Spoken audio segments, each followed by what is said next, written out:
and welcome to Rising. Happy Tuesday. Stephen, this is 2 days in a row we have inadvertently color coordinated in our choice of ties. I don't know what this means. We were both feeling purple today. Both feeling purple indeed. Well, it's good to have you back with us in the chair. Excited to be here. Robby, what's on your radar today? Happy to tell you. Well, President Donald Trump has made another appointment, and for many libertarians, conservatives, and even the populists, foes of big government alike, this is probably the most exciting pick yet. Trump has chosen Kash Patel, a former national intelligence advisor, to serve as director of the FBI. Now, in his statement announcing the pick over the weekend, Trump hailed Patel as an America First fighter who has spent his career exposing corruption, defending justice, and protecting the American people. Trump noted Patel's pivotal role in exposing the Russia hoax. Indeed, Patel's contributions to that expose are what first made him such a hero to pro-civil liberties Republicans. In 2016, Patel was working as an aide to House Intelligence Committee Chair Devin Nunes. Now, it was Patel who allegedly authored a memo claiming that the FBI had unjustly surveilled Carter Page, a Trump campaign aide, on suspicion that Page was a Russian asset. Now, Carter Page was an important figure in the national intelligence apparatus's efforts to smear the Trump campaign as openly working with Russia to influence the 2016 election. The FBI ultimately came up with no proof that Carter Page was, in fact, a Russian spy. Moreover, the process of applying for a FISA warrant to surveil him was, as Kash Patel argued, brazenly improper. A 2019 Inspector General report on the surveillance of Carter Page concluded that the FBI committed no fewer than 17 serious performance failures relating to the warrants the agency obtained to spy on Carter Page. Now, to summarize, the FBI had every reason to believe that Carter Page was not a Russian spy, but nevertheless, they not only sought a FISA warrant to surveil him, they had it reauthorized 3 times. That just goes to show you how imperiled our civil liberties really are. Relying on outdated and obviously inaccurate information from sources such as the infamous Steele dossier, the FBI surveilled an innocent American and convinced a court to reauthorize this spying repeatedly. Your tax dollars at work, ladies and gentlemen. And yet, when that Inspector General report was released, the mainstream media acted as if it vindicated the FBI and the FISA court because the report did not find evidence of deliberate maliciousness. James Comey and Andrew McCabe took victory laps, and the agency itself released a statement celebrating that the report, quote, does not impugn the FBI's institutional integrity, it doesn't doubt or propose any changes to the FBI's mission or core values, it doesn't criticize or question the brand that this organization has earned over 111 years. In other words, the agency and the G-men who run it took a victory lap. Mainstream media commentators were thrilled to acquit them. But there was one man who wasn't quite ready to let the FBI off the hook for 17 serious performance failures, who believes perhaps that no government agency should breathe a sigh of relief after being found responsible for such wrongdoing. That man is Kash Patel. Let's watch an old interview with Patel where he describes what he would like to do with the FBI. Then we need to decrease what I call government creep with personnel. The FBI's footprint has gotten so freaking big, and the biggest problem the FBI has come out of its intel shops.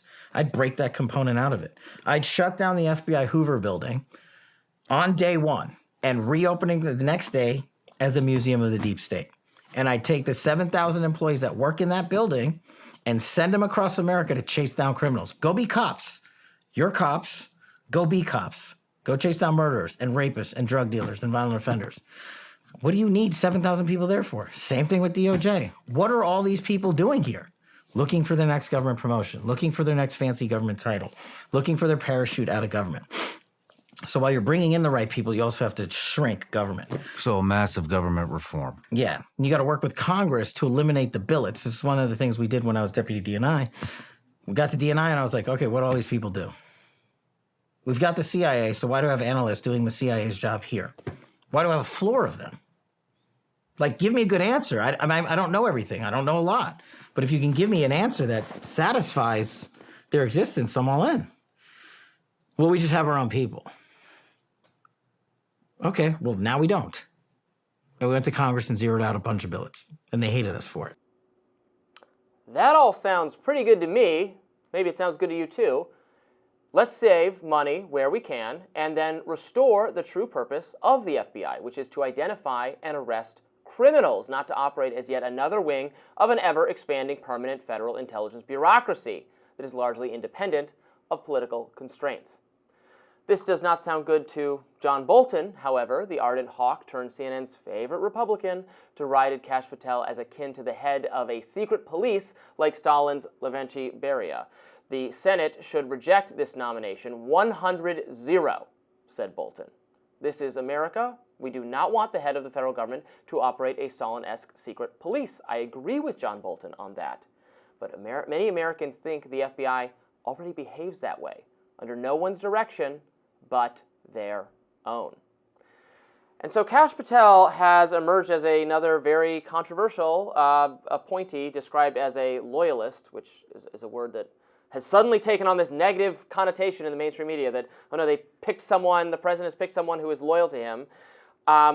But okay, I'm open-minded. I don't know that much about this figure, and I'm listening to his interviews, and I'm listening to what he wants to do. And I think contracting the mission creep of the FBI is, in fact, a good thing. It sounds downright libertarian to me, so I'm excited to see what he might do. Well, let's go back to your point about loyalist. You don't want a uncompromising loyalist in this position of FBI director. There's a reason why FBI directors have 10-year terms, although Trump is now subverting that, because the FBI director is supposed to be more independent-minded. They're supposed to be nonpartisan. They're supposed to have some distance from the President of the United States, and historically that's been the case under many presidents. Kash Patel is obviously taking a different view on this. Now, I can appreciate the concerns around protecting civil liberties, but the thing is, civil liberties only matter when you're truly protecting the civil liberties of people you disagree with. And Kash Patel has made it a point of his to create an enemies list and to make it about us versus them, and having essentially positioning himself to be the most pugilistic of Trump appointees. I can see that maybe working in other positions in an administration, but not for FBI director. And that matters especially when there are going to be some important issues that come up next year. For example, what's going to happen with the January 6th rioters? I think Kash Patel is dead wrong when it comes to January 6th, because that was an insurrection. People violated the law. They broke into the Capitol, and people need to be brought to justice. They will have due process and access to a public defender, and people like Kash Patel should know that because he's been a public defender. Well, I'm fine with that. The people who smashed windows and trespassed and fought with police, they should be sentenced. They have been sentenced. They've rounded up, I don't know, dozens, hundreds of them. They're serving their time. I don't know that they need to be jailed for the rest of eternity. And that's not specific to them. I'm a criminal justice reform-minded person, and I don't want people languishing in prison unnecessarily unless they're violent and still an ongoing danger to their fellow Americans. I hear you on the assembling an enemies list, all that kind of stuff. That's not. I agree with you. That's not what I want to see from the FBI director or anyone else appointed to an actual government position.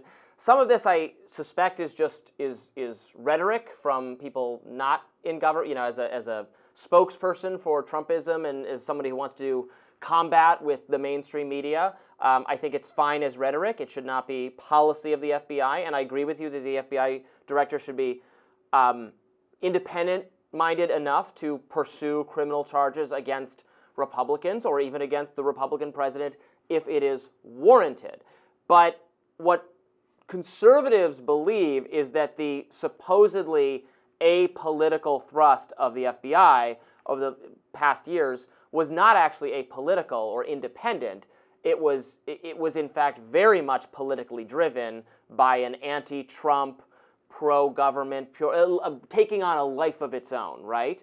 I mean, Comey, the figurehead of apolitical governance or what, just calling balls and strikes, presided over incredibly politically consequential decisions for and against Republicans in terms of the Hillary Clinton investigation and then in terms of his clashes with Trump.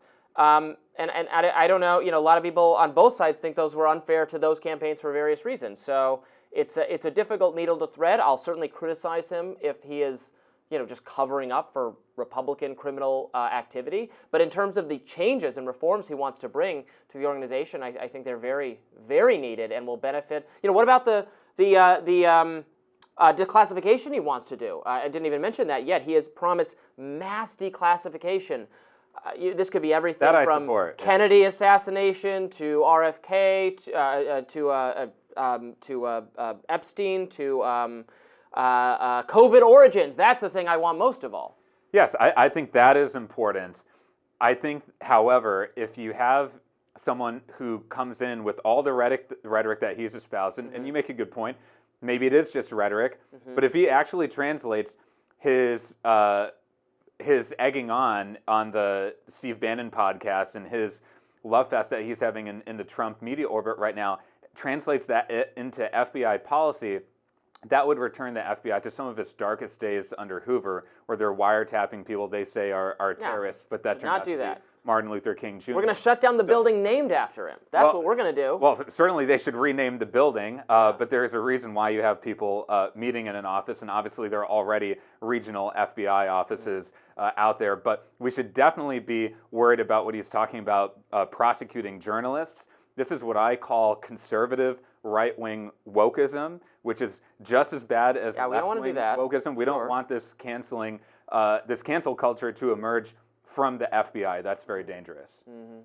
But I do like the sound of a museum to the deep state. Think of the little kid tour groups coming to D.C., go and see the National Air and Space Museum. What else are we going to see? The museum to the deep state. Oh. Hey, learn about why Hoover was a bad FBI director. Exactly. I agree with that.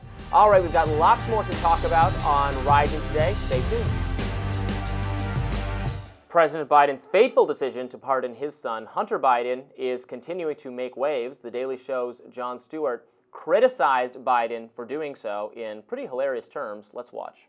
Faith in the rule of law. Finally, Democrats have a moral perch from which they can judge without shame, hypocrisy, or nuance. Breaking news, President Biden has issued a pardon for his son, Hunter Biden. Mother... We were so close. White House Press Secretary Karine Jean-Pierre on Monday suggested war politics prompted Hunter's pardon. Not sure what that means. At the same time, she refuted Donald Trump's claim that the DOJ is biased. While aboard Air Force One on the way to Angola with the president, KJP used that term, war politics, 3 times while defending Biden's claim that his son was being, quote, selectively and unfairly prosecuted. Host of the Breakfast Club morning show, Charlemagne the God, blasted Biden's decision on his Monday show. Take a look. Hunter was singled out because he broke the law. That's number one. He was singled out because he had an illegal gun and tax evasion charges, not because he was the president's son. And I honestly don't care. I just want Democrats to stop acting like they are on this moral high ground politically when they have shown us they're not, whether it's skipping the primary process when Biden stepped down and things like Biden pardoning his son. Stop acting like y'all the pure party and Republicans aren't.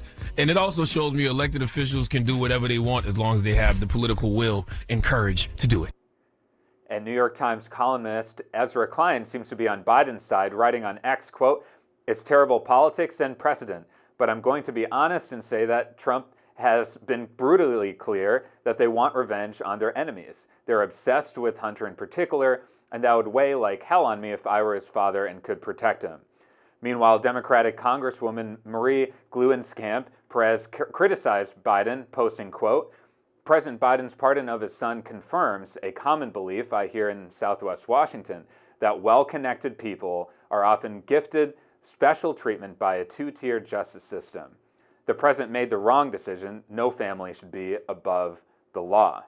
It is a shorter list than I might have expected of Democrats condemning this. There are certainly some. We've heard from Colorado Senator Michael Bennet. I don't know what's in the water in Colorado where you have Democrats saying things I agree with there, because Jared Polis was very swift to condemn it. Michael Bennet of Colorado, Dean Phillips, an independent-minded Democrat who was the first person really in the party who's an elected official to say something is wrong with Joe Biden's re-election effort and was totally and completely vindicated by subsequent developments. So that's not surprising, but it's welcome. Few others, Senator Gary Peters, Representatives Greg Stanton and Jason Crow. I'm not seeing anything from Josh Shapiro and Gretchen Whitmer, which kind of surprises me because I would think condemning this is a prerequisite to seeking the presidency in 4 years. But what do you think? Well, I think if you're Josh Shapiro or Gretchen Whitmer, you have to choose your battles carefully, and we have yet to see how independent-minded they will truly be.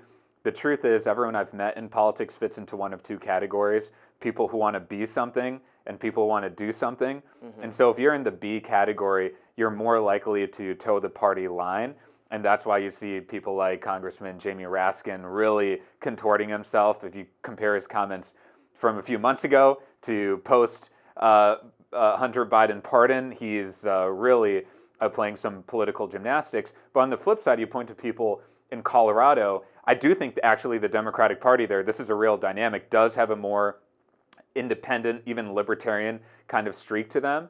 And so I do think that's interesting. I think for the people who are still supporting Biden on this are doing so for reasons to ingratiate themselves in the party leadership. Those are people who are maybe on track for a future chairmanship on Capitol Hill. Oof. So an issue like this is very revealing for voters, especially within the Democratic Party, to see which side are they on? Are they on the side of being in public office to do something, which means they have a mission larger than themselves, which means they're more likely to be consistent on an issue like the rule of law, or people who just want to suck up to party leaders? Yeah, I think that last point is very well taken. It's sycophantic. It's unhealthy for the long-term trajectory of the party. But maybe is that the case? Is crossing Biden still something that can damage you in terms of seeking representation on committees and all that sort of thing? I wouldn't think Biden still wields very effective control over the party, but I am surprised how few people want to cross him on this. Well, I think from Biden's perspective, this is probably his last major news cycle. It's a heck of a way to go out. But the staffers, the senior leaders around Biden are career staffers. They are people who move from not only administration to administration, but they continue to hold senior positions in Democratic politics. Now, while we're talking about this, obviously, we haven't fully addressed all of the Trump pardons that he's done, many of which I think we would bristle at, and we saw the same sycophantic behavior happening on the Republican side. But I truly think this is very revealing for people to understand who can be more independent-minded. The other thing I just want to highlight here, as we now have a little bit of space to react to this Hunter Biden news, is just not to look, there's a lot of Biden bashing going on. Some of it, to a lot of it, is probably warranted. But there is a human element here. This is a son who has faced real tragedy in his life, who's lost multiple siblings as well as his mom, and he unfortunately became addicted to some very dangerous drugs. And it's a very sad human story. And I think many fathers can probably relate to a situation like that. And honestly, there are even some Republicans who said that they sympathized with Joe Biden, might have even done the same thing. The Republican senator from Alabama, Senator Tuberville, said something to that effect. So it doesn't mean that they did this right. They obviously did not. But let's just not forget the human element of this story. Yes, and I think that would be a very compelling explanation of the action Biden took if the pardon was more limited and specifically only covered the gun, the improperly purchasing a firearm aspect, which I have said repeatedly. I said it yesterday. I will say it again. I agree with the criticism of that prosecution. I think it would not have been brought against just anyone. I'm also not convinced the statute is itself constitutional. I think you have the right to purchase a firearm. I believe drugs should be decriminalized, and if you're addicted to drugs, that is a medical issue, not a legal issue. And so if it was, and he could face a lot of time in prison for that because we live in an overly carceral society over nonsense. So I would agree with the decision if it was that narrow. The tax stuff is different because ordinary Americans get roped up in IRS witch hunts all the time. And so that is more of the, well, is there one standard for somebody named Biden and one standard for someone else? And then it's even beyond that because it covers any potential criminal activity from an 11-year period happening to coincide with his employment by Burisma. And what we will be left wondering for the rest of time is, was that just a kindness to Hunter Biden, or is that Joe Biden indirectly protecting his own potential involvement in, maybe unwittingly? But the media reporting on this was so dishonest, saying there was no connection, no evidence of anything. Then you find out, oh, well, he did call in while they were having a business, while Hunter was doing a business dinner with his people related to Burisma, and that he did get introduced to one of them at another event, and so on and so forth. I am not, don't mistake me, I have not seen evidence that Joe Biden is guilty of anything criminally here, but it seems pretty clear that Hunter Biden tried to rope him into something that was unethical and might have been criminal, and now that is closed for all time. So that's the part of this that can't just be explained by a father loving his son, in my view. We were talking about politicians whose true intentions are being revealed with the story. Yeah. Certainly with media as well, we're revealing some of the corruption in the media as well. If Biden had connected this pardon to criminal justice reform, and he actually, I mean, potentially, I agree with you, it could have been a narrower pardon and that might have blunted some of the criticism. But actually, if he widened the pardon powers to more people, more ordinary people not named Biden, people who are unjustly treated by a so-called criminal justice system, I think that would have also engendered more respect in this decision. Yeah, why wouldn't he do this pardon alongside a bunch of other pardons or commutations for, you can find plenty of people, who are serving life or 50 years or some ridiculous crack cocaine kind of sentencing problem. Now, the First Step Act fixed some of that, but there's more work to be done, and that will be a good thing. And I know we had Michael LaRosa on yesterday who said, well, Biden still has a couple weeks left in his presidency to do that. I certainly hope he does do that. I have a list of people I think he should pardon, and we'll see if he gets on that. But he certainly didn't wait to make this decision. Now, if he was going to make this decision, there's no reason to wait because they're about to do sentencing, and why waste people's time and money and effort bringing charges against someone you've already decided to pardon? Fine, there's no reason to wait if he's doing it. Yeah. But I agree with you that I would like to see additional pardons for nonviolent drug offenders who really got the book thrown at them. Which Trump and Obama did. Yes. So huge missed opportunity for Biden. Certainly. All right, stay with us. Coming up next, we'll be talking about the controversies surrounding Pete Hegseth, the Trump nominee for Secretary of Defense. More rising right after this. Trump's nominee for Secretary of Defense, Pete Hegseth, is facing a steady stream of accusations in the last few days alone. Mainstream media reports on an email that his mother, Penelope, sent him in 2018, in which she referred to him as an abuser of women.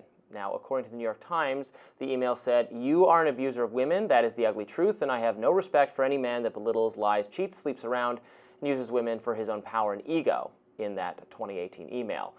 His mother has since told the New York Times she wrote it in, quote, anger with emotion, a difficult time for the family, and that she had, in fact, immediately apologized and taken back what she said in that email. This does come on the heels of an earlier revelation that Hegseth had allegedly paid a woman. He had certainly paid a woman who accused him of allegedly sexually assaulting her in 2017. That settlement included a confidentiality clause. Just yesterday, a blockbuster report from Jane Mayer of The New Yorker alleged alcohol abuse, sexual misconduct, and financial mismanagement. Hegseth is making his case to senators personally this week, moving to shore up as much support as he can. He met with a handful of conservative senators last night, including Ted Cruz of Texas, Mike Lee of Utah, Cynthia Lummis of Wyoming, and Rick Scott of Florida. But other key senators, such as Iowa Junior Senator Joni Ernst, may be tougher to get past. She has been a longtime critic of how the Pentagon handles sexual assault within its ranks, and she has a record of voting against DoD nominees facing sexual assault allegations.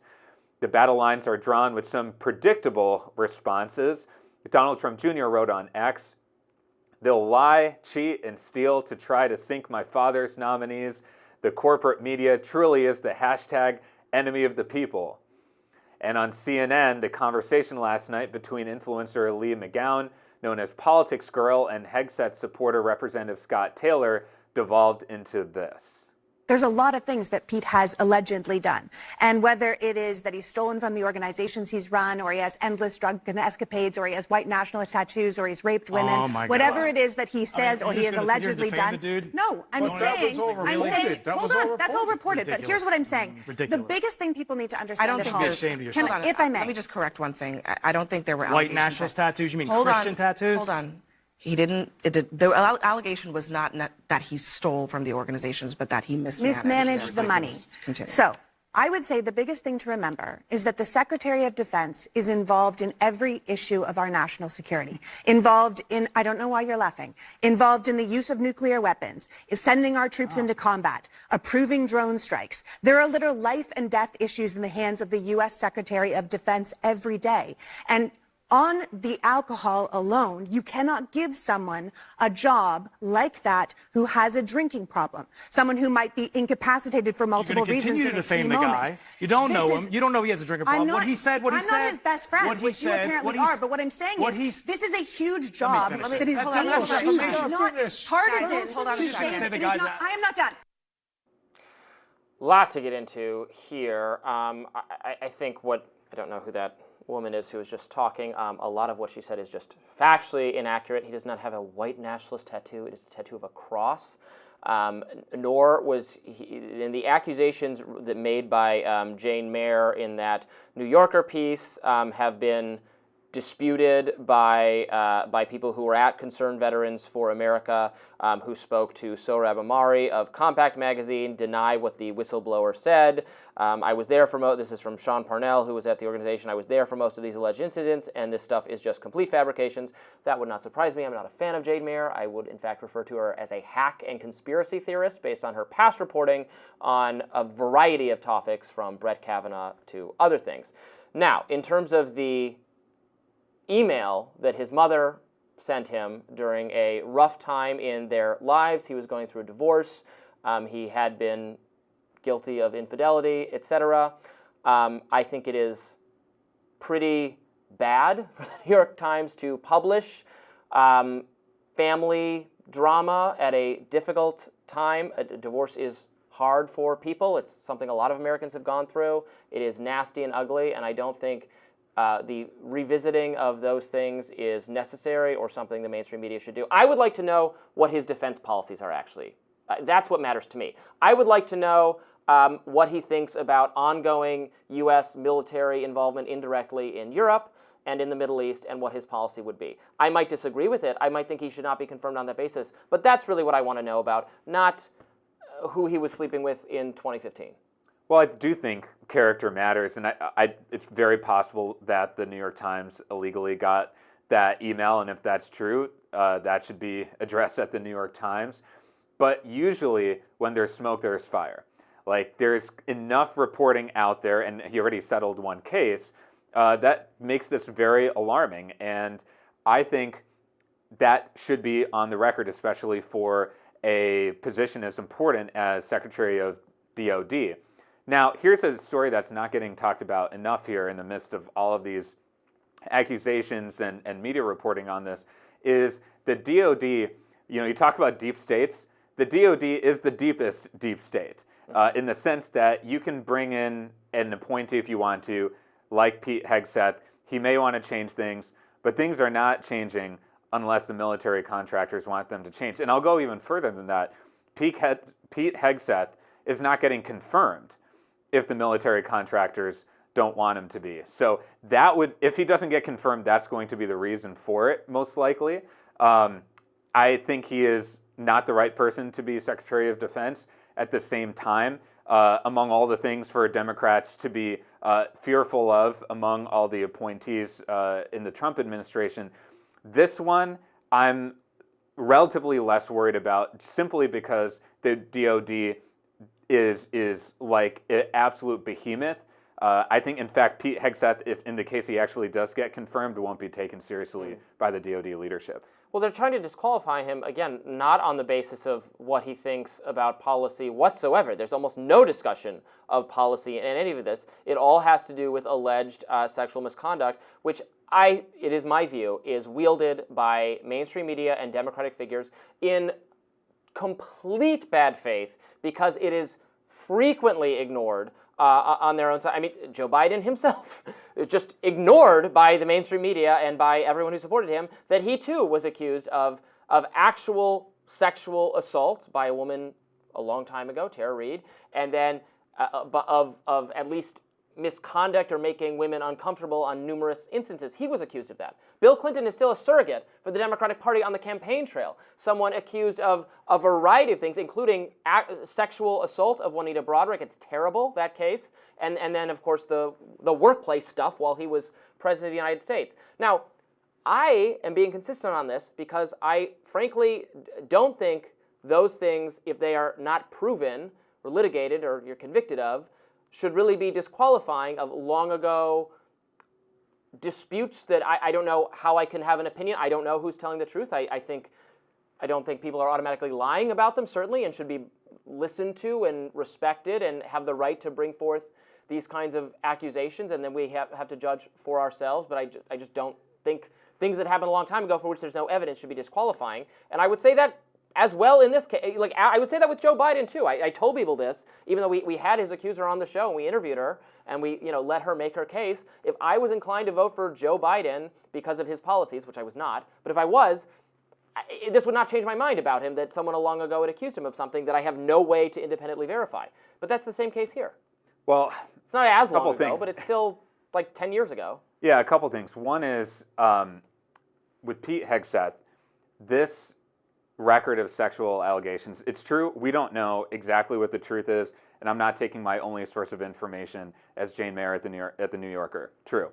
But at the same time, this has to be taken into account. There's a reason why the Senate confirms these nominees. The Senate will be deciding whether or not he will be our next DOD secretary, and they will and should take his character and history into account with the best of their information. Now, if I were a U.S. Senator, I would make sure that I personally and my staff is working overtime to really get to the truth and get to the bottom of what's going on. I would definitely meet with him as a Democratic senator to make sure I hear directly from the source as well. And that has to be taken into account. The second piece is we do need more defense policy. And yes, the media is maybe not covering that as much, but Pete Hegseth also has a responsibility to lay out what his policy is going to be. And I would argue we haven't really heard that. And any nominee for a position like that needs to say what they're going to do and where, we have some major national security issues that they will be facing over the next 4 years. We need to hear more about that. So I hope in the confirmation hearings that there are substantive questions, and Pete Hegseth, he'll be, he's going to be grilled on that stuff. Well, I hope he is grilled on that stuff. But when it becomes about your relationships or an argument you had with your mother a long time ago, that's when it starts to seem just like a witch hunt, like there's blood in the water. And a lot of these accusations are not accusations of sexual assault. There is the one there was a settlement and a confidentiality agreement, and that could be true or it could be false. We have no idea. And then a lot of this other is getting rounded up to abuse is just bad relationships he had with other women, which you can have a moral view of. And and the Senate can vote to not confirm him on that basis if they really want to, but seems so much less important to look. People in government and in media and famous people are guilty of all sorts of personal moral transgressions. That's just the reality. I care more what are you going to do as a person in government? What is the policy going to be? So I think that is what you're saying, but it just the fascination and obsession with bad or ugly or not or imperfect sexual behavior a million years ago is weird to me. Well, and beside the point. Yeah, well, first of all, he settled this case. If he feels like there was something wrong related to the settling of the case, then he should go out publicly and make a statement about that. He needs to clear his name of some of that if he truly thinks that his name should be cleared. If he doesn't feel comfortable going out in public to say those things, that would be a real concern. I mean, he probably doesn't want to go out and say why his mom was wrong. Like, that's not a conversation you want to have on the front pages of the New York Times, right? Yeah, I mean, look, I think the whole issue with the mom and the email, I think that... Why people hate journalists. Yeah, look, that should not be part of the national conversation right now, and I would agree with that. But I also believe that that everything needs to be taken into account. By the way, shocker, like we're getting distracted here. Like ultimately, we need to understand his character. We need to also know the policy. I think that the American people need to be able to evaluate their Defense Department nominees, and it's very hard to do that in this environment. All right, we've got a lot more to talk about today on Rising. Stay with us. We'll be back in just a minute. The fate of Daniel Penny is now in the hands of a jury of his peers. The closing arguments in the 26-year-old Marine veteran's chokehold trial continued through Tuesday. Now, for context, Penny was arrested and charged in 2023 with negligent manslaughter of 30-year-old Jordan Neely on the New York City subway.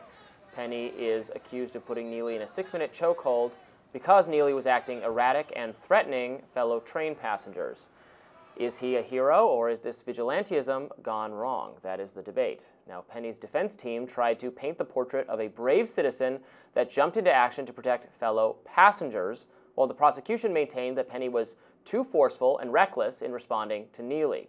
Manhattan DA attorney Daphne Yoren told jurors on Monday, quote, "You obviously cannot kill someone because they are crazy and ranting and looking menacing, no matter what it is that they are saying." On the other hand, defense attorney Stephen Razier asked the jurors to imagine being on the train with an enraged Neely and, quote, "You're sitting, much as you're sitting now, in this tightly confined space.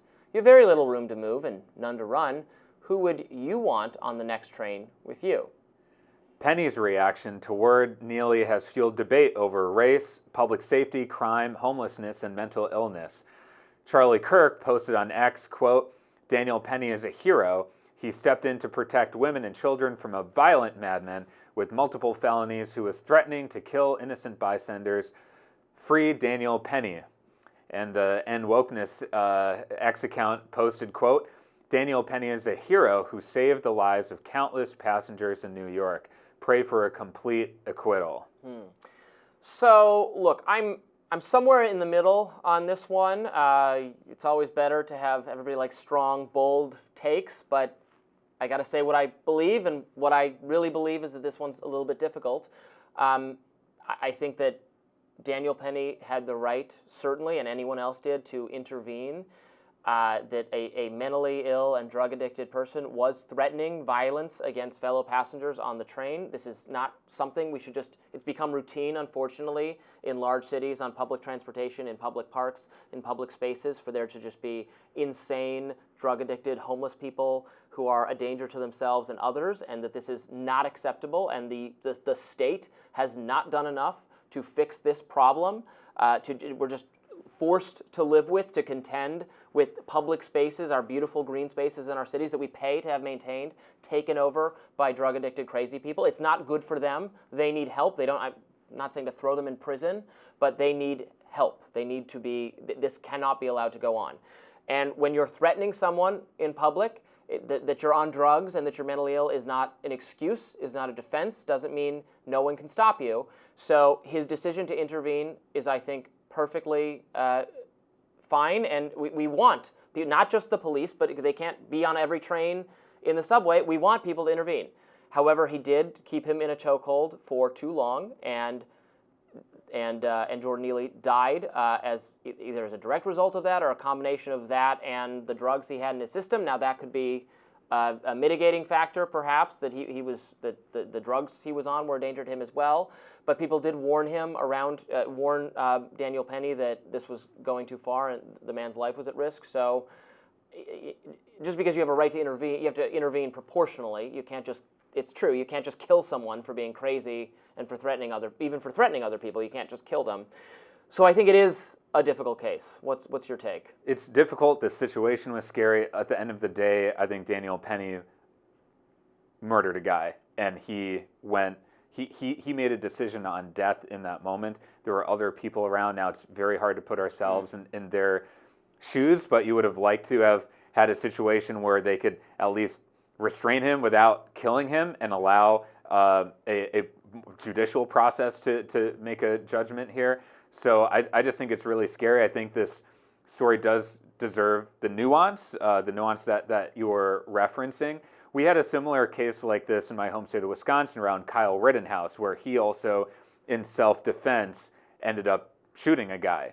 And at the end of the day, what really happened with that story, as we're seeing with this story, is partisans on both sides are weaponizing this to further their own brands and their own narratives. And I just think that is so unhelpful here. It's extremely toxic.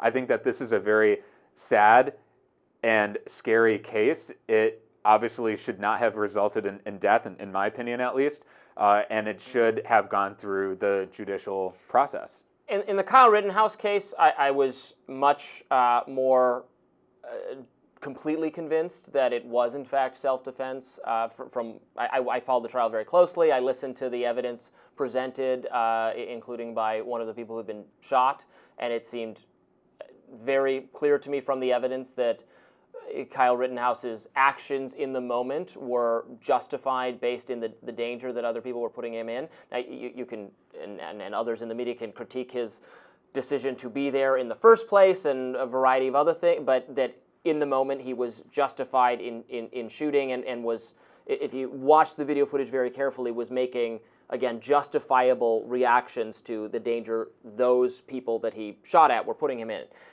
This case is, I think, more difficult because, again, the chokehold went on long enough and to result in the death of the person where you couldn't, a little bit more like the George Floyd situation where, of course, the police had the right to stop him and to handcuff him and to restrain him, but there was to kneel on him and cause him to not breathe for that length of time was not police protocol and was totally unnecessary.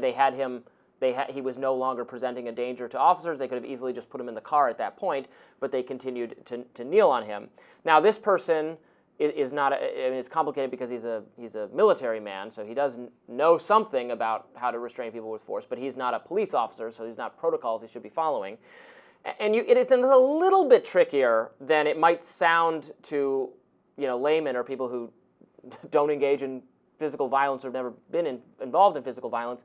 It's a little trickier to show appropriate force or the level of proportional force than it might seem. You can punch someone in the head and kill them. You can. You can kick someone and kill them. You hit somebody in the head, dead. It happens. It's hilarious to me when total amateurs will say, well, why don't the police just shoot you in the leg or something, or shoot you in the arm?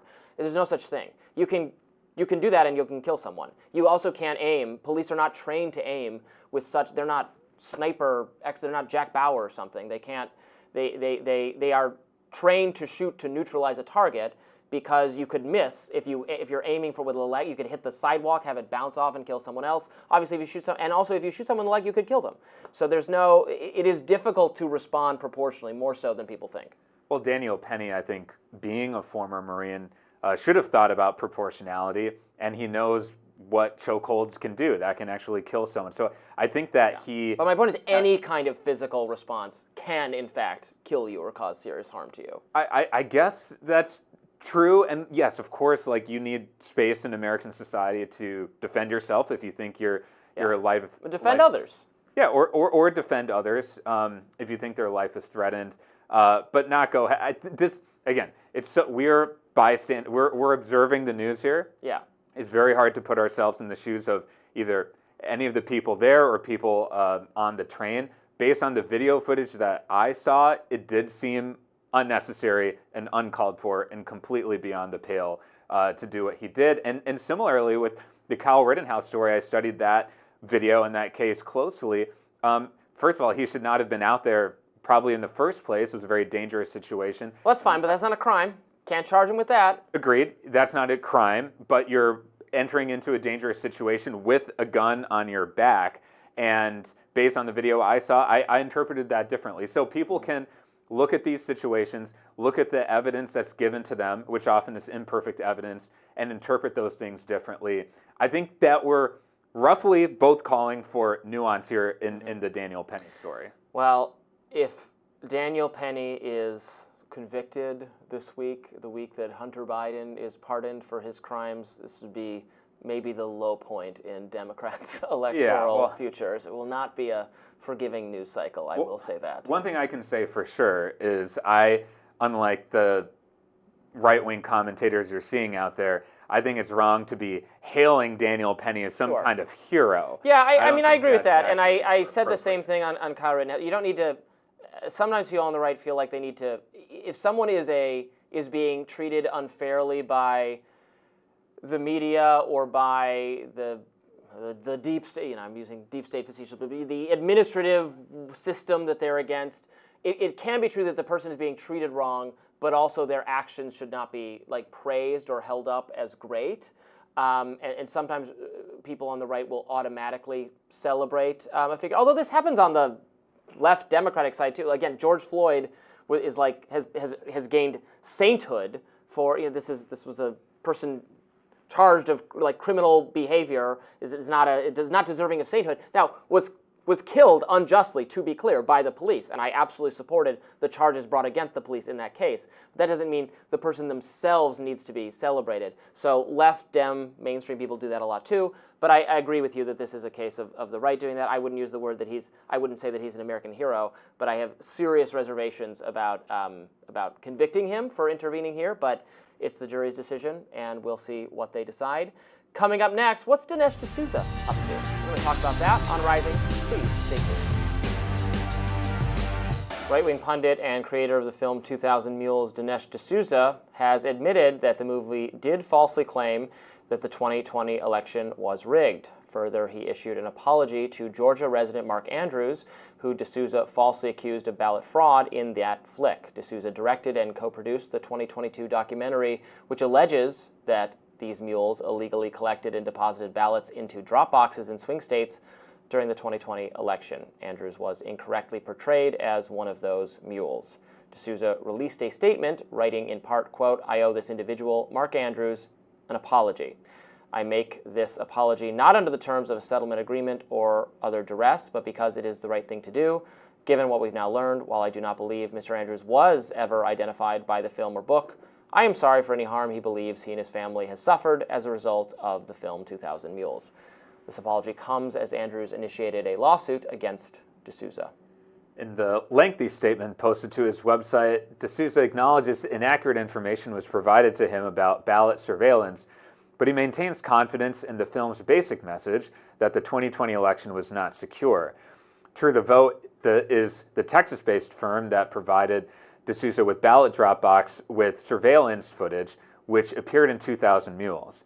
The footage supposedly correlated with geopolitical cell phone data collected and analyzed by the firm, which led proof of the fraud. It turns out that's not the case. Per Dinesh himself, the surveillance videos used in the film may not have actually been correlated with the geolocation data. I don't think there's much to say here. It's not an accurate film, so good. Don't watch it. Yeah, look, I've been on a stage with Dinesh D'Souza before. I was moderating a debate at an event called Politicon, as well as got to see him a little bit in the green room. I'll say two things about this. One, for a documentary film like this, for him to apologize is not his usual modus operandi. Well, he is being sued, so I don't know if there's something behind the scenes motivating it. It's very likely he's being forced to do so. So I don't know if he deserves any credit for that. But here's the bigger picture, and I want to be completely honest here, especially for the viewers at home, for commentators and filmmakers like Dinesh D'Souza, they are profiting heavily on something that is a very big market, especially in the political right now, which is trafficking in conspiracy theories and addressing this topic, the 2020 election and the incorrect assertions that it's stolen. You can make a lot of money off of that. And for people at home wondering, are these figures like Dinesh D'Souza, and I can name a number of other names, is this performance art? The answer is yes. In fact, the Dinesh that you see publicly was not really the guy I saw privately in the green room, who I'm sure you've been in green rooms with all kinds of interesting figures in the media. Often they are a lot more reasonable and respectable and civil when you actually talk to them behind closed doors. But once the cameras turn on, all of a sudden this like character emerges. And that's what happened with Dinesh D'Souza. So I want people at home to know that with films like this, they're manipulating you, they're profiting off of your fear and some of the basest emotions that human beings have. It's something that should not be platformed or should not be making money. And the thing that we can do as consumers is to vote with our attention and vote with our pocketbooks and not watch it. Yeah, I don't know about not be platformed, but it should be criticized, certainly. To my view, the problem with the film was that, and this is a point actually Ann Coulter made in a great column about why she thought the Mules thing was bad or was a bad narrative, was incorrect, is that 2020 did not call out for an explanation. Like, people were very upset about the trajectory of the country. The pandemic was a miserable time, and they took it out on Trump, who himself did not seem to know how to respond to COVID, at sometimes outsourcing the entire response to Dr. Anthony Fauci, at other times ranting that the states should be able to set their own policies. Well, which is it? These are very much in contradiction. So I think he himself was not playing to his strengths at that time, and so the country voted for a return to normalcy. Then they didn't get it. They were furious with what they got under Joe Biden and voted defiantly to re-elect Trump 4 years later. It's not true that Democrats or the media or whoever need to cheat to win. Donald Trump won fair and square in 2016. He won fair and square this time, and he lost fair and square in the middle election. Now, you can always say every election there are some not good things that go on. There's some level of fraud, but not in one direction or the other, or not enough to change the trajectory of the election. It is true that a lot of the election policies were changed during COVID to favor more mail-in ballots because people were afraid of congregating in public spaces, and it is certainly possible that that could have had an impact one way or the other. Now, it's just the voting system. They changed the voting system, and doing that can favor one person or another. So I think it's fine to complain about that, or to complain about media narratives that were unfavorable to Trump. But it was not a vote dropping or whatever the Dinesh D'Souza idea was. Well, look, I was pretty involved in advocating for safe absentee voting in the 2020 election to make sure that people could actually access the ballot and not have what we had in the April 2020 election in Wisconsin, where people were standing in extremely long lines. There was a very small number of polling locations. And so the interesting thing, the story or the documentary that should be told, is a story of how, in the face of unprecedented challenges, the COVID pandemic, we were ultimately able to, after some difficulty, in many key states, be able to have safe vote by mail, voting at home, be able to vote early, and do so securely. And yeah, there is some tiny, tiny amounts of voter fraud out there, but it's not statistically significant. And really, the story that should be told if someone were to really make a documentary about this is that we had bipartisan support for doing that. The only reason why we were able to get absentee ballot requests mailed out to voters in Wisconsin is because the Republican state legislature okayed it, and some of the key Republican leaders were okay with that. It was highly inconvenient when they were supporting that, and then Trump on Twitter at the time was trashing the whole practice of absentee balloting. But the more independent-minded Republicans stayed on board with that. So, look, that was then. This is now. Now Trump gets, I think, that that's not a good strategy for him, and that you need a ground game. You need Elon Musk convinced him, encourage early voting. Well, and now the situation is that, honestly, Democrats are the ones, the Democratic Party, Biden-Harris voters, they have diehard, they have disproportionately affluent, reliable voters. So it might not even be the case anymore that if you mailed a ballot to everyone, that's bad for Republicans. The people, the reliable voters are ironclad Democrats. Trump has made gains with the working class, with more economically disadvantaged, less elite educated minority voters, less reliable voters, but people who are interested in voting for Trump. So yeah, motivate your early voters. Do mass turnout. That's going to benefit Republicans now.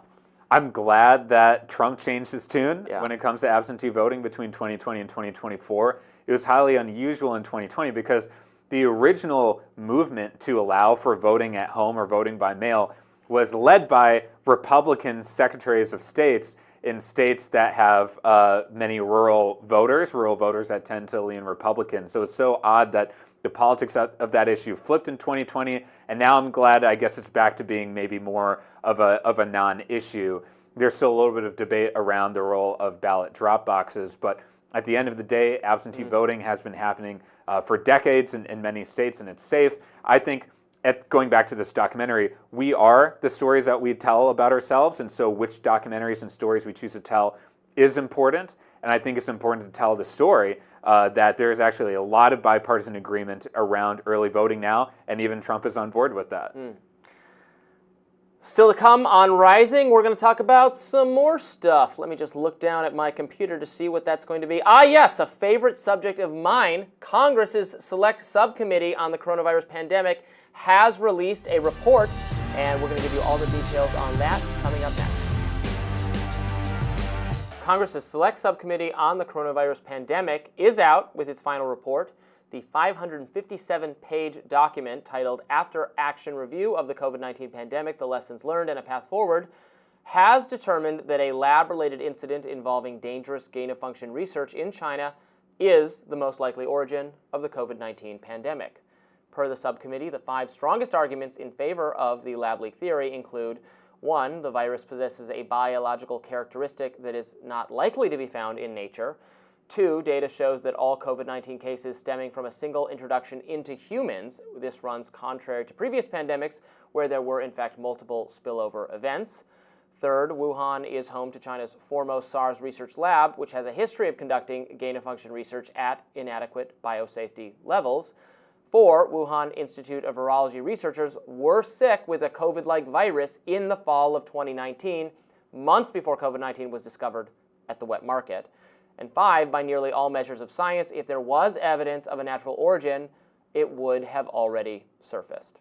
The findings state that EcoHealth Alliance nonprofit used American taxpayer dollars to facilitate gain-of-function research in Wuhan, China, and the Proximal Origin publication, which was used to discredit the lab leak theory, was prompted by Dr. Anthony Fauci to push the preferred narrative that COVID-19 originated in nature. The report also states that more than 160,000 businesses closed due to the COVID-19 pandemic, with 60% of those closures classified as permanent. Unemployment rates surged to levels not seen since the Great Depression, and children experienced historic learning loss, higher rates of psychological distress, and decreased physical well-being due to school closures. Reactions on X are pouring in, and some people are less than pleased, saying the report does not go far enough. Media pundit Jeff Carlson posted, "This report reads like a whitewash of Fauci, NIH, and the rest of our government, pinning most of the blame onto EcoHealth. Federal government was deeply involved in funding gain-of-function. Daszak's EcoHealth was simply the mechanism. We need a true accounting." Other users wrote, "When do the prosecutions start? The 4 years of trauma, 4 nasty cases of COVID-19, and damages accumulated by it. Nowhere is it expressly stated who will be held accountable for anything. None of this will matter unless actual humans are held accountable. With financial loss and imprisonment, Select Subcommittee on the Coronavirus Pandemic should be ashamed. Final report, this should just be the beginning."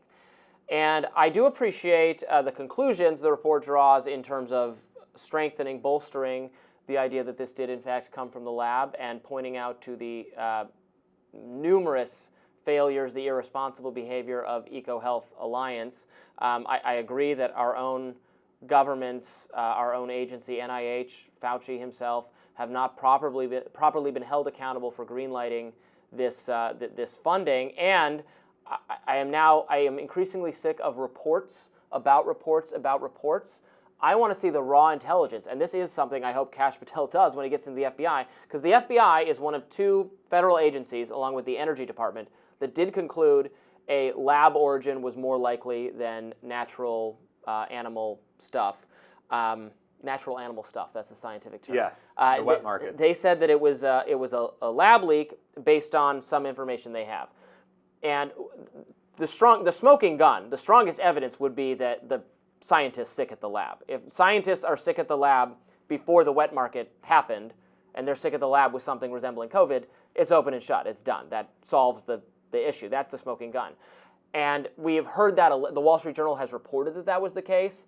Other independent journalists have reported that that's the case. But I would like to see the raw intelligence that is the case. That is what I presume the FBI has, and the Energy Department, and maybe that this select subcommittee was able to see. But I'm sick of just hearing that asserted. I want to see the evidence that they have for that. And then it's done, and then we know it for sure. And we deserve to know it for sure, because it has to do with what we fund and where the culpability is. This is a pandemic that killed however many millions of people globally. And if it was truly caused because we funded some really risky research in a foreign laboratory, and then China covered it up, and we just said, oh yeah, let's stop eating pangolins, that would be bad, when it was really our research, that is a damning indictment. It would be. I would love to see that intel as well. It's so hard for, all of us, we're interpreting this information, we're seeing reports of the reports. Like we don't know for sure right now, that's still the case, we don't know for sure. The language used in this report was likely, and I will say personally, from the beginning of the pandemic, I was asking questions about the origin story that we were told. The math was not adding up for me because of this Wuhan lab that was there that was doing the exact kind of research, the gain-of-function research where you're mutating these viruses in pretty extreme ways that ultimately have quite a resemblance to the actual COVID virus that we were dealing with. It's okay to ask those questions. And I think part of the problem, my biggest critique of the media I had at that time, was they said, if you raise those questions, you're being a conspiracy theorist. No, those are reasonable questions to be asking. And I think with a report like this, it gives more fuel to the idea that those were reasonable questions. Again, the word used is likely. So again, we have to take that with a grain of salt. The other thing just to note is that the select committee was appointed by, controlled by Republicans. So that have to take that into account as well. But I just think it's a reasonable conversation to have. And then the other thing is that we need to better understand the U.S. involvement in this lab. What is the funding? Potential nonprofit groups are U.S.-based also involved in funding that. We deserve to know because millions of people died, hundreds of billions of dollars lost, and there needs to be accountability. And that's one part of the report I do agree with. Yes, so we hope that Jay Bhattacharya, who is being brought in to run the agency, I have a lot of confidence in him. He was a contrarian voice for a lot of the pandemic measures taken, and so I hope we can get truth and accountability and make sure something like this never happens again. And that is the fear, is that there was an effort to shift blame from the lab leak idea to something else so that the researchers who approved this kind of research not only will be shielded from accountability, but will be able to keep doing this exact thing. I mean, Dr. Fauci is the foremost advocate of this gain-of-function research. Even during when President Obama became very skeptical of this research and put a pause on funding for it. But there was an exceptions mechanism where Dr. Fauci was the one approving exceptions so that the experiments could still continue. The political process tried to put a constraint on this type of experimentation, and the permanent federal health bureaucracy said, that's nice. We're going to keep doing it, though. We think it's important. We think it's good. This is how we want to spend our money. And that's what so worries me. When the politically selected person, our president, says, no, stop doing this. And they do it anyway because, we know better than you. It's not a Republicans versus health thing. This was a Democrat who decided this. This was Obama, and it still went on. So that's the kind of accountability we want to bring to make sure that that doesn't happen. And again, if it is, I'm no investment in how COVID started. If it was animals, it was animals, and I don't think the wet markets sound like a healthy, good idea either. Both things deserve some kind of correction. But never forget that you were demonized as a racist for thinking the lab leak was a possibility, when it is by far the other explanation that is more like racially, and it's just whatever the truth is the truth. Yeah. But that has to do with specific Chinese cultural practices, whereas the lab explanation is not a racist explanation. It's the U.S. government and the Chinese government was the failure there. They would, of course, rather it be it's on the people because they just can't stop eating bats or whatever, when it could have been the scientists themselves. The only quick thing I'll add is that it's going to be fascinating when RFK Jr., who wrote the book, The Real Anthony Fauci, that goes into a lot of this material we're discussing, might be the HHS secretary, will have influence over NIH. It's going to be fascinating to see what happens. Yes, it will. All right, up next, some conservatives are actually angry, I'm one of them, about Trump's pick to lead the DEA. We're going to tell you why. You will probably be outraged as well. Some Republican congressmen are criticizing one of Donald Trump's nominees, his pick for the Drug Enforcement Agency. Now, over the weekend, President-elect Donald Trump named Florida's Hillsborough County Sheriff Chad Chronister to run the DEA. Representative Thomas Massie of Kentucky, a Republican, vocally disagrees with this pick to head the DEA. Massie said on Sunday on X, "I'm going to call him like I see him. Trump's nominee for head of DEA should be disqualified for ordering the arrest of a pastor who defied COVID lockdowns." Chronister in March 2020 ordered the arrest of Pastor Rodney Howard Brown, saying on X, quote, "Announcing the arrest of Dr. Ronald Howard Brown, pastor of the River at Tampa Bay Church, who intentionally and repeatedly disregarded state and local public health orders, which put his congregation and our community in danger." And Representative Chip Roy of Texas said in a statement told to Fox News, quote, "We don't need authoritarians who refuse to use discretion and protect the Constitution, no matter which party is in power." Conservative commentator Liz Wheeler suggested on X, Chad Chronister is a COVID tyrant who arrested a Christian pastor for holding church in person during the pandemic. Chronister held a press conference bragging about the arrest. Chronister abused his power. He's unfit to lead the DEA, and Trump should withdraw his nomination. Sean Davis, CEO and co-founder of The Federalist, wrote on X, calling Chronister a woke, BLM-excusing, DEI enforcing, immigration law ignoring buffoon. Not too kind words from Sean there. There are thousands of solid sheriffs in this country who are far more qualified to run DEA than this left-wing clown. I don't know if he's a left-wing clown, but he is certainly, I think, COVID tyrant is fair enough.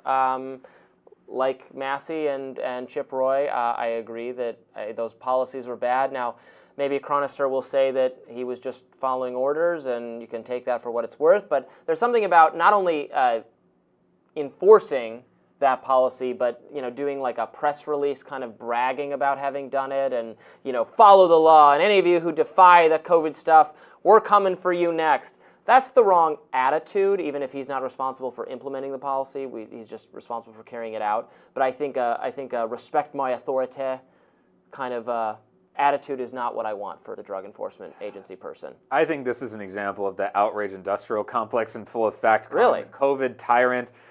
I do not feel that way about him. He, one, was following the law and enforcing it. Two, who else was just following the law? Joe Biden? I was going to say the Nazis. Oh.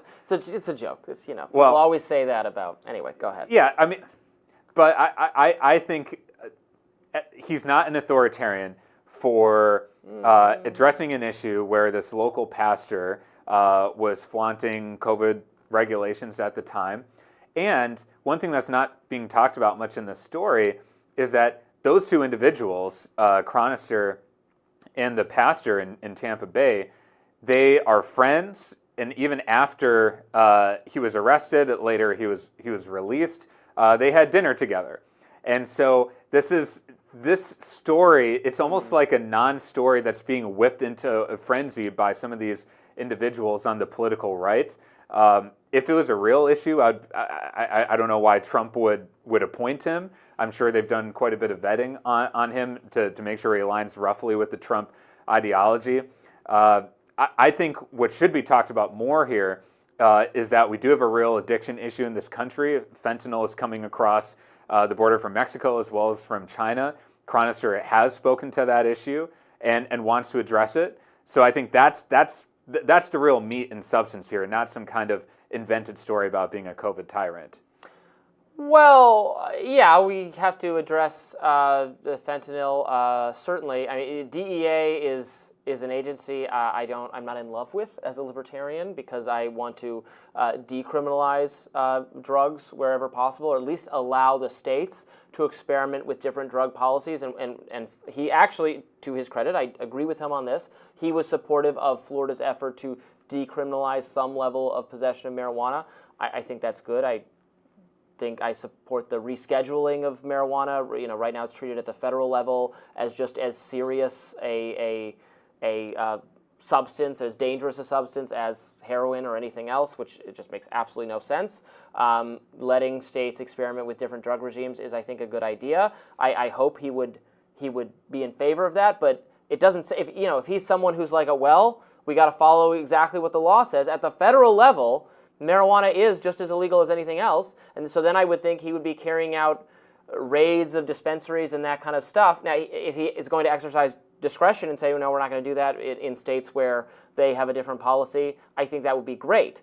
But this COVID stuff would worry me that that's not the case, and I don't agree with the policy. I wouldn't have wanted anyone to enforce it in terms of the public spaces and COVID and stuff, and we have to have a little bit of retribution for COVID overreach. And if we're going to collect one scalp of some sheriff who was too aggressive on this stuff, this seems like a good place to stand up and say, you know what? This is a bridge too far. We're not offering forgiveness for this. It was a bad policy. Shouldn't have enforced it. Doesn't get to be DEA head. I would agree with that. There was COVID overreach, but what Chronister was doing was not overreach, and I think the pastor would agree with that based on the pastor's comments since this situation came about. I'm interested to understand more why people like Thomas Massie and Chip Roy are really kind of amping this issue up, because the truth is, to your point about the issue about marijuana at the federal level, and he would follow the law. One thing you can do from the federal perspective is choose how you're going to enforce, how you're going to prioritize the enforcement of certain laws. So like Eric Holder, for example, under Obama, not wanting to be locking up a bunch of people for marijuana possession, de-emphasized the enforcement of that while during the Obama administration. So that's something that Chronister could do. I think he's probably on your side, and as well as my side, on some of these issues. The main thing I pick up from this Florida story is that honestly he might be maybe a little bit more independent-minded, which I think is always a good thing. My guess is that Chronister might have actually disagreed with some of those COVID lockdowns, but still, as a member of law enforcement, well, then he should respect it. Well, then he should speak up and say so, because many of us have not gotten over the arbitrary and pernicious randomness of what was locked down and what was not. Having people prevented from worshiping in churches, being prevented from visiting sick ones in hospitals, kept out of schools way past, that was the longest thing that remained shut down of all, was schools, the population of people most protected naturally from COVID, given its age escalation. Having things closed, but meanwhile some restaurants opened, people still having to go to work in fields where that was required. We're dealing with that. Casino open, church closed. It was different in every state. That wasn't the case everywhere, but in some places, a hardware store open. This one opened, this one closed. DC would relax the mask mandate when Muriel Bowser, the mayor, wanted to have a birthday party, and then would bring it back day after her birthday party. That literally happened. We haven't had enough. Again, I don't mean violent retribution. I mean political retribution for that having been the case. It was insane. It drove many of us insane. It drove me insane personally. I think it drove Chip Roy and Thomas Massie insane as well. And we want vengeance. Yeah, vengeance, my friend. I don't think vengeance and retribution is a way to bring our country together. Yeah. There is an axe to grind on this issue, but Chronister is not the one to focus on. All right. Last but not least, what is happening with J.K. Rowling, who is very angry on gender-related issues? We're going to talk about what she has experienced from people fighting with her, calling her out, attacking her, threatening her for just having an opinion, expressing an opinion. Stay tuned, we're rising right after this. Harry Potter author and vocal critic of the transgender activist community, J.K. Rowling, is clapping back at her haters. She posted some scathing words on her X account on Monday, coming on the heels of a New York Times article that discussed how people who disagree with pro-transgender activism have become targets. They used Rowling as a prime example. Opponents of gender ideology, J.K. Rowling writes, haven't merely endured unsparing criticism. I haven't simply been told I betrayed real feminism or received a few book-burning videos. I've been sent thousands of threats of murder, rape, and violence. A trans woman posted my family's home address with a bomb-making guide. My eldest child was targeted by a prominent trans activist who attempted to dox her and ended up doxing the wrong young woman. Gender apostates have been targeted for crimes such as doubting the evidential basis for transitioning children, for arguing for fair sports for women and girls, for wanting to retain single-sex spaces and services, especially for the most vulnerable. Now the political landscape has shifted, maybe parents arguing that boys ought not to be robbing their daughters of sporting opportunities might sort of have a point, possibly letting any man who says, I'm a woman into the locker room with 12-year-old girls could have a downside. After all, Last week's New York Times article read, to get on the wrong side of transgender activists is often to endure their unsparing criticism. When J.K. Rowling said that denying any relationship between sex and biology was, quote, deeply misogynistic and regressive.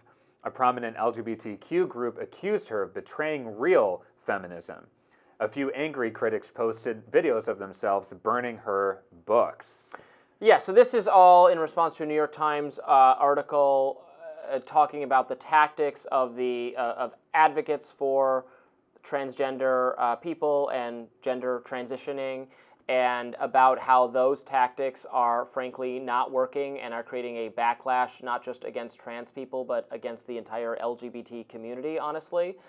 We've seen some small erosion in support for LGBT rights and gay marriage acceptance that to me is totally linked to the kind of overreach and the confrontational tactics of people who purport to speak on behalf of the transgender community. This is not an indictment of trans people at all specifically, most of whom are perfectly non-confrontational, but there are activists who speak on this issue who I have tangled with them. I have not gotten nearly the same amount of hate or death threats that, for instance, J.K. Rowling has, but I've certainly got some of my nastiest, most personal criticism coming from people on that issue who I wouldn't even classify myself as against. I think people should, as long as they're consenting adults, should do whatever they want with their own bodies, and that transitioning is a valid and good option for some people. I don't think it should be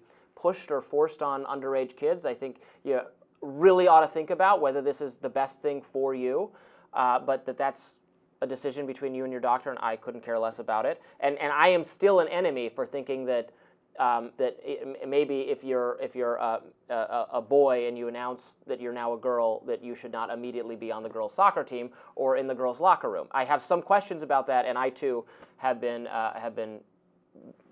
judged an enemy of the community. Yeah, the debate gets ugly, and you're seeing the ugliness of the internet here. You can perhaps offer some sympathy for people who feel like their lives are being threatened or their identities being denied, and so some of their reactions may go overboard. But I think what's going on here with J.K. Rowling is it's a real, I think, sign of where public discourse is right now. Because, look, J.K. Rowling is offering her critique of the trans movement. She wants the genders to be more separated, more binary, and it's okay to debate and counterpoint some of those issues. The thing, though, is that J.K. Rowling decided to make this her issue. Like, this is the hill that she's going to die on. And when that happens, it's completely wrong for people to be doxing people like it sounds like she got. But she has made herself vulnerable to the ugliness of the internet. If I were, I kind of wish I was advising her in a sense. I see this happen with so many figures who have a platform and can help move issues in a positive direction, and they get lured in to this political outrage ecosystem, and then they feel like they have to defend themselves more. They get pushed into a corner, and they just, I don't know if J.K. Rowling even meant to be an anti-trans activist, but she has been lured and goaded into that, and I think that's partly part of her responsibility for now dealing with the backlash here. Yeah, look, she has strongly held convictions on this issue, some of which I agree with and some of which I don't agree with. She has the right to speak out on it. Yeah, I'd be fine if she just sat back and continued to write Harry Potter novels. I have some ideas for a sequel series, actually, I'd love to discuss with her sometimes.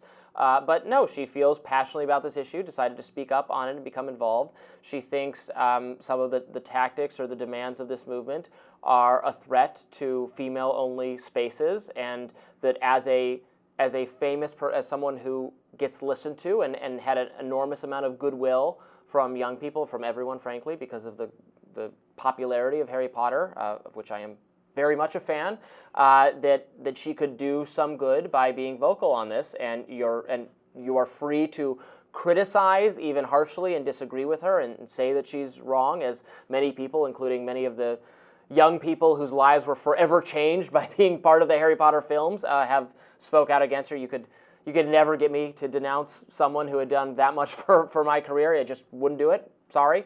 But they felt differently. Fine.